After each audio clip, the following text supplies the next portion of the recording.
Hi guys! We are your future criminologists! For today's video, naisip nyo rin ba paano kaya kung wala kang fingerprint powder pero kailangan mong mag-detect ng fingerprint ng isang tao? Crazy tip ba? Kung sasabihin namin gamit ang scientific method, may mga alternatibong powder na pwedeng gamitin sa pagkuha ng fingerprints. Ano? Tara! Tara! Ano kaya ang mas maganda at epektibong gamitin sa pagkuha ng fingerprint? Chok na yan. Madali lang makuha. Matigit pa sa kamay. Hindi no, mas epektibong baby powder, maputi at mas Pinoy ito. Cocoa powder na yan. X na yan dalawa kasi mas kita at mas pulido. Sa tingin ko, ang pinakamabisang alternatibo ay ang baby powder. Kayo, ang sa tingin nyo? Para malaman natin, narito ang ating mga gagamitin.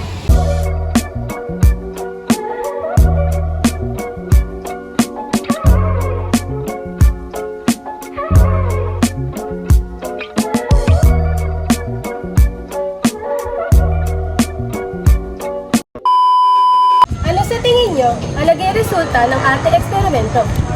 Alam nyo ba na ang dactyloscopy ay ang pag-aaral ng mga fingerprint o ito ang tinatawag nating the scientific study of fingerprint for identification? Francis Galton proved that no two fingerprint are alike. Ibig sabihin, ang fingerprint natin ay ang ating pagkakakilanlan or uniqueness natin sa ibang tao. Sa isang malinis na salamin ay nag-iwan kami ng bakas ng isang fingerprint. Pagkatapos ay binudbudan namin ito ng mga powder. Ang una naming inilagay ay ang chalk powder. Pangalawa ang cocoa powder at ang panghuli ang baby powder upang makita ang bakas ng fingerprint sa isang salamin. Ang lumabas na resulta, kung cocoa powder ang gagamiting alternatibo ay hindi masyadong pansin at hindi malinaw ang mga edges ng isang fingerprint dahil na din sa kulay nito. Kung ang baby powder ang gagamitin, ang result ay naging malinaw at nakikita ang mga edges ng isang fingerprint, ngunit mayroong pagka-blurred na nakikita dahil sa sobrang pagkapino nito at nagdidikit-dikit kapag pinunasan gamit ang brush. Ang kinalabasan naman ng eksperimento na kung ang chalk powder ang gagamitin ay kitang-kita ang isang buong fingerprint. Mas malinaw at mas makapit. Ito rin ang pinakamabisang gamiting alternatibong powder sa tatlo.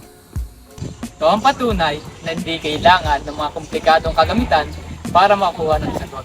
Kahit sa mga simpleng bagay sa bahay, ay makakakuha tayo ng sagot at balik na resulta kung tama ang ating proseso. Like and subscribe! I just had to let you know you're